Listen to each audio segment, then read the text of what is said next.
ஆச்சி மசாலா. எந்த சமையலும் ருசி தேடும் ரகசியம். 20 ரூபாய்.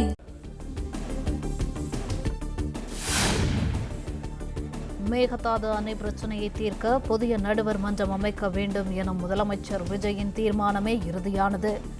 மாற்றம் செய்யவோ திருத்தம் செய்யவோ தேவையில்லை என சட்டப்பேரவை சபாநாயகர் JCD பிரபாகர் அறிவிப்பு.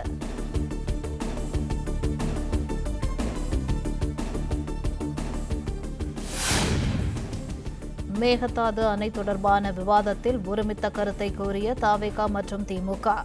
அரசின் தீர்மானத்தில் திருத்தம் செய்ததற்கு ஒரே குரலில் எதிர்ப்பை பதிவு செய்த இடதுசாரிகள் அதிமுக, பாமக.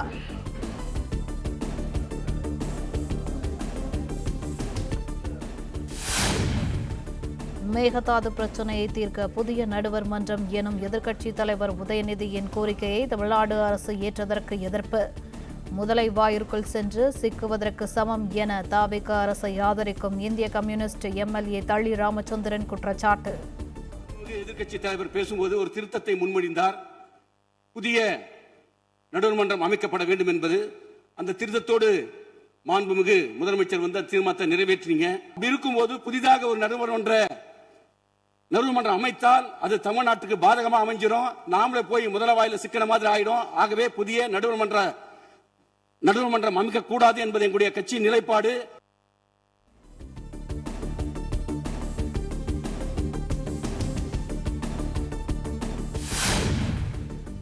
மேகதாது நடுவர் மன்றம் தொடர்பாக சட்டமன்றத்தில் பேச அனுமதி தர மறுப்பதாக கூறி அதிமுக உறுப்பினர்கள் வெளிநடப்பு.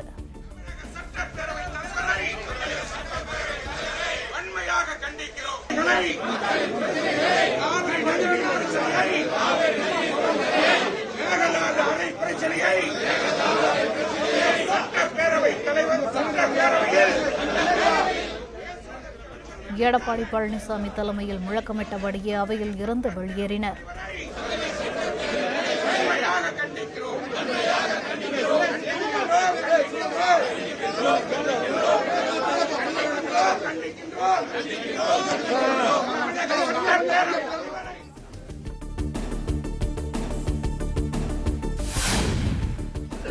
EPS தலைமையில் அதிமுக MLAக்கள் வெளிநடப்பு செய்த நிலையில் உடன் செல்லாத 4 MLAக்கள் SP வேலுமணி, ரவி, ராகேஷ், நத்தம் விஸ்வநாதன் மட்டும் தொடர்ந்து அவை நடவடிக்கையில் பங்கேற்றனர்.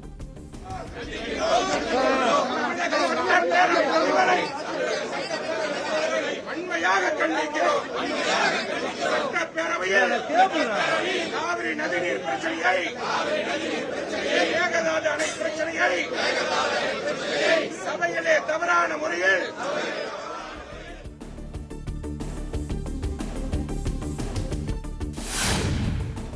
மேகதாது அணை விவகாரத்தில் ஏற்பட்டுள்ள சட்ட சிக்கலை தீர்க்க புதிய தீர்ப்பாயம் அமைப்பதே சரியான வழி என அமைச்சர் ஆதவ் அர்ஜுனா விளக்கம். குடிநீர் பிரச்சினைக்காக அணை என கர்நாடக அரசு வியூகத்தை மாற்றியுள்ளதால் தமிழக அரசும் வியூகத்தை மாற்றுவதாக திட்டவட்டார்.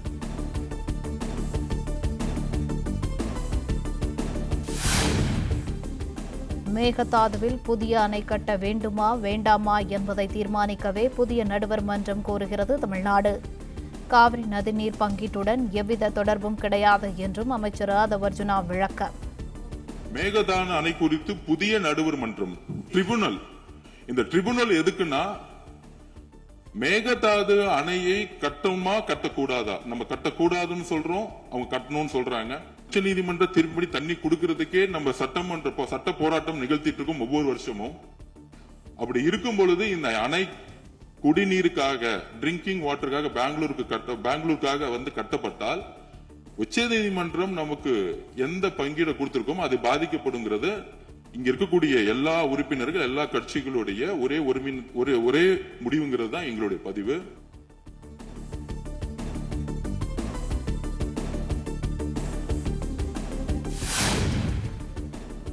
தமிழ்நாடு முழுவதும் சட்டம் ஒழுங்கு சீரழிந்துள்ள நிலையில் வாய் திறக்காமல் அமைதியாக அமர்ந்திருக்கிறார் முதலமைச்சர் விஜய் என உதயநிதி குற்றச்சாட்டு.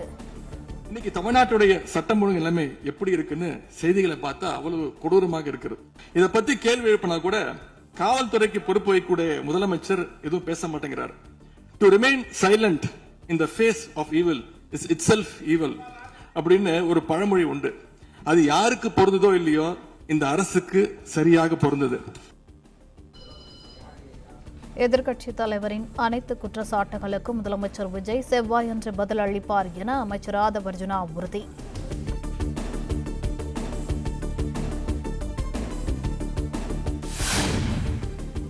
கடந்த காலங்களில் புயல் மழைக்கு பள்ளிகளுக்கு விடுமுறை விடப்பட்ட நிலையில் தாவேகா ஆட்சியில் மின்வெட்டால் விடுமுறை. சென்னை பெரம்பூர் தனியார் பள்ளிகளுக்கு விடுமுறை அறிவிக்கப்பட்டதை சுட்டிக்காட்டி உதயநிதி ஸ்டாலின் கிண்டல். முன்னெல்லாம் புயல் மழை நேரத்துல ஸ்கூலுக்கு லீவ் விடுவாங்க. ஆனா இந்த ஆட்சி அமைஞ்ச பிறகுதான் முதல் முறையா கரண்ட் இல்லைன்னு ஸ்கூல்ஸ்க்கு லீவ் விட ஆரம்பிச்சிருக்காங்க. முன்னாடி மழை வர்றப்பெல்லாம் ஸ்கூல் பசங்க டிவி ஆன் பண்ணி இன்னைக்கு ஸ்கூல் இருக்கா இல்லையான்னு தெரிஞ்சுப்பாங்க. ஆனா இப்பெல்லாம் டிவி ஆன் பண்ண முடியலன்னு தெரிஞ்சுக்கிறாங்க. சரி, இன்னைக்கு கரண்ட் இல்லை, இன்னைக்கு ஸ்கூல் லீவ் தான் அப்படின்னு. ஸோ ஒரு மிகப்பெரிய ஒரு அட்வான்ஸ் டெக்னாலஜி இந்த அரசு உருவாக்கி இருக்கு.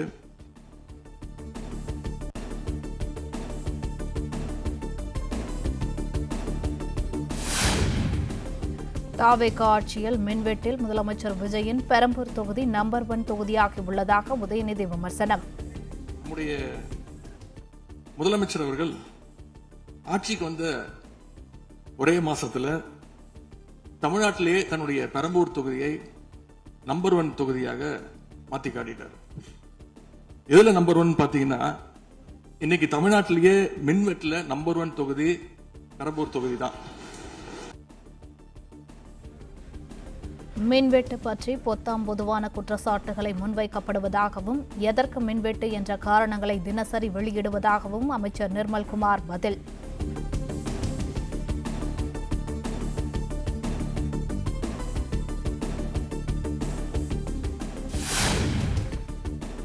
தமிழ்நாடு மின்சார வாரியத்தில் 50 விழுக்காடு பணியிடங்கள் காலியாக இருப்பதே மின்சார பிரச்சினைக்கு காரணம் என அமைச்சர் சிடிஆர் நிர்மல்குமார் பேச்சு. இந்த துறைக்கு கடந்த 5 ஆண்டுகளாக எவ்வளவு பேர் ஆள் எடுத்தார்கள் என்று, எவ்வளவு பேர் வேலைக்கு ஆள் எடுக்கப்பட்டது என்பதையும் நாங்கள் இன்னும் ஒரு சில நாட்கள்ல இதற்கான விளக்கமாக வெள்ளை அறிக்கையை நாங்கள் கண்டிப்பாக வெளியிடுவோம். இந்த துறையில் பாத்தீங்கன்னா இப்ப வேக்கண்ட் மட்டும் 70,000 வேக்கண்ட் இருக்கு. தற்போதுள்ள பணியாளர்களை வைத்துதான் திமுக ஆட்சியில் தடையற்ற மின்சாரம் வழங்கியதாக முன்னாள் அமைச்சர் செந்தில் பாலாஜி பதில். இப்பொழுது இருக்கக்கூடிய பணியாளர்களை வைத்துத்தான் கடந்த 5 ஆண்டுகளும் மிக சிறப்பாக எந்தவித மின்தடையும் இல்லாமல் சீரான மின் விநியோகம் வழங்கப்பட்டன.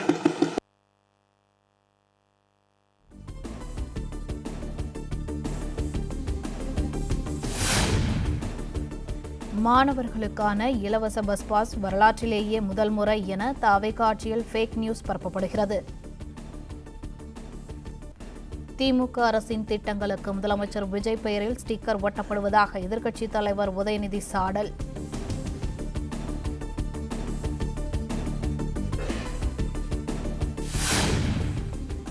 மன்னன் எவ்வழியோ தாங்களும் அதே வழி என ரீல்ஸ் போட்டுக் கொண்டிருக்கிறது சிங்கப்பெண்கள் சிறப்பு அதிரடிப்படை என உதயநிதி குற்றச்சாட்டு. சிங்கப்பெண் படை குற்றவாளிகளை சேஸ் பண்ணுவாங்கன்னு பார்த்தா அவங்களும் கூட ரீல்ஸ் போட்டு போஸ்ட் பண்ணிட்டு இருக்காங்க. மன்னன் எவ்வழி மக்கள் அவ்வழின்னு சொல்லுவாங்க.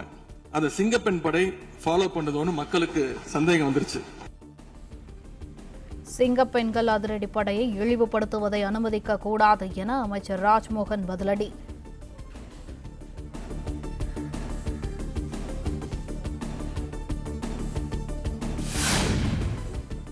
சட்டப்பேரவையில் குதிரை பேரம் மூலமாக தாவேகா அரசு நடைபெறுவதாக எதிர்க்கட்சித் தலைவர் உதயநிதி குற்றச்சாட்டு.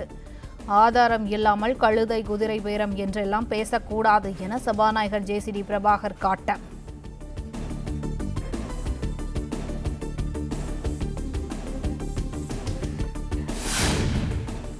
இன்னொரு பிறவி இருந்தால் விவசாயியாக பிறக்க வேண்டுமென முதலமைச்சர் விஜய் தேர்தல் பிரச்சாரத்தில் பேசியதற்கு உதயநிதி விமர்சனம்.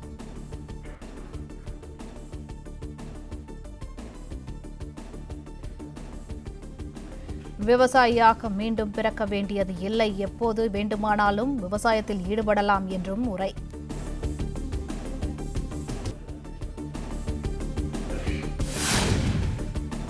தேசிய கீதம் 2 முறை பாடப்பட்டது ஏன்? ஆளுநருடன் என்ன சமரசம் நடந்தது என சட்டப்பேரவையில் உதயநிதி கேள்வி. தமிழ்த்தாய் வாழ்த்து ஒரு முறை பாடிட்டீங்க, அதுக்கு வாழ்த்துக்கள். ஏன் தேசிய கீதம் 2 முறை பாடப்பட்டுச்சு? அப்போ ஆளுநர்கிட்ட நீங்க கோரிக்கை வச்சிருக்கனால நீங்க தேசிய கீதம் 2 முறை பாடப்படணும்னா நாங்க தமிழ்த்தாய் வாழ்த்து 2 முறை இல்ல 3 முறை நாங்க போடுவோம்னு சொல்லி அதை நீங்க செஞ்சு காட்டிருக்கணும். அதுதான் நான் கேட்கிறேன், உங்களுக்கு இப்ப ஆளுநர் முக்கியமா தமிழ்த்தாய் வாழ்த்து முக்கியமா அப்படிங்கறத நான் இந்த அரசுகிட்ட நான் கேட்க விரும்புறேன். தேசிய கீதத்தை 2 முறை பாடியதில் என்ன தவறு இருக்கிறது என சபாநாயகர் வினா. ஆளுநருக்குரிய மரியாதை மட்டும்தான் தரப்பட்டது. யாரையும் தலையில் வைத்து கொண்டாட வேண்டிய அவசியம் இந்த அரசுக்கு இல்லை. தமிழ்த்தாய் வாழ்த்தை முதலில் பாட வைத்து தமிழ்த்தாய் வாழ்த்துக்கு பிறகு தேசிய கீதம் 1 முறை அல்ல 2 முறை பாடப்பட்டது. அதில் எந்த விதமான தவறும் கிடையாது. அதில் உள்நோக்கு கற்பிப்பது தவறு என்று நான் கூறுகின்றேன்.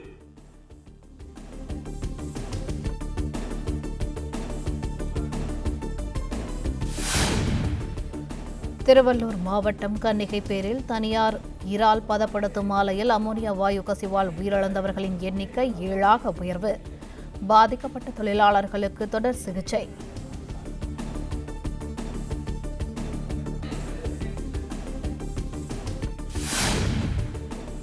கன்னிகைப்பேரில் தனியார் ஆலையில் அமோனியா வாயுவை சுவாசித்ததால் பாதிக்கப்பட்ட 66 பேர் மருத்துவமனைகளில் அனுமதி.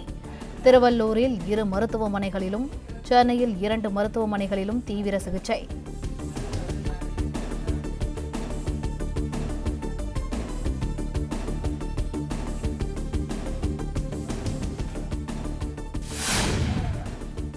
அமோனியா வாயு கசிவால் பாதிக்கப்பட்டவர்களில் 31 பேருக்கு வெண்டிலேட்டர் மூலம் சிகிச்சை என சுகாதாரத்துறை தகவல்.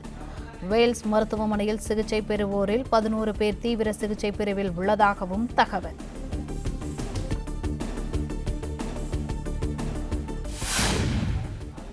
அமோனியா கசிவு குறித்து ஆராய தமிழக அரசு அமைத்த 3 குழு நேரில் விசாரணை.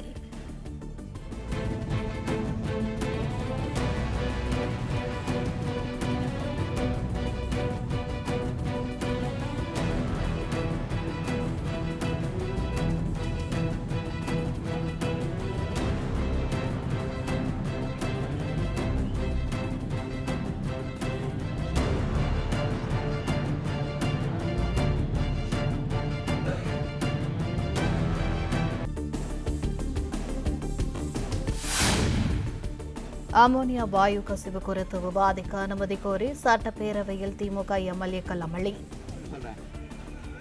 நீங்கள் சொல்ல விரும்புகிற கருத்துக்களை இன்றைக்கு ஏறத்தாழ 11 பேர் பேச இருக்கின்றார்கள். உட்காருங்க, நான் சொல்றேன். உட்காருங்க, சொல்றேன். இருங்க.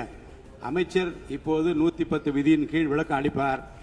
இந்த விளக்கத்தில் உங்களுக்குள்ள கருத்துக்களை உங்களுடைய கட்சியின் சார்பில் பேச இருக்கின்றார்கள். பேசுகிறவோ உங்க கருத்தை சொல்ற உரிமை நான் தருகிறேன். இந்த 0 ஓவர் கிடையாது. வினாக்கள் பாருங்க. அமைச்சர் பர்வேஸ் அறிக்கை வாசித்துக் கொண்டிருந்த போது திமுக உறுப்பினர்கள் எழுந்து நின்று தொடர்ந்து குரல் எழுப்பினர்.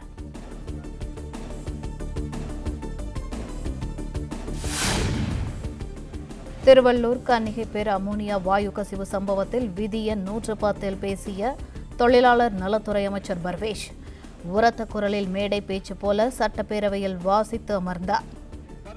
தனியார் தொழிற்சாலையில் ஐஸ் பிளாக்ஸ் ஜெனரேட்டர் மிஷினுக்கு செல்லும் பைப்லைன் வால்வில் எதிர்பாராத விதமாக ஏற்பட்ட விபத்தின் காரணமாக அமோனியா வாயு கசிவு ஏற்பட்டுள்ளது. மாதிரி கண்ணாடி பாட்டில்ல வாட்டர் வச்சுட்டா அவங்களுக்கு தேவைக்கு எடுத்துட்டு கொடுத்துடலாம். சோ இது பிறந்த நாள்ல முதலமைச்சருக்கு ஒரு கோரிக்கை வைக்கிறேன். அதுக்கு நாம நெகிழியில வேண்டாம், பிளாஸ்டிக் பாட்டில்ஸ் நம்ம அலோவ் பண்ண வேண்டாம், கண்ணாடி பாட்டில்ல நம்ம வைக்கலாம். உறுப்பினர் தண்ணீர் பாட்டில் வைத்தால் கோபம் வந்தால் தூக்கி வீசி விடுவார்கள் என்று ஓ பன்னீர்செல்வம் நகைச்சுவையாக எச்சரிக்கை. அந்நியார் ஒரு நல்ல கருத்தை இங்கே சொல்லியிருக்கிறார்கள். அந்த கருத்து ஏற்புடையது அல்ல என்பதை நான் தெரிவித்துக் கொள்ள கடமைப்பட்டிருக்கிறேன். என்ற கோபம் வந்தால் தண்ணி பல்லை கொண்டு ஏறதுக்கு வாய்ப்பு இருக்கிறது.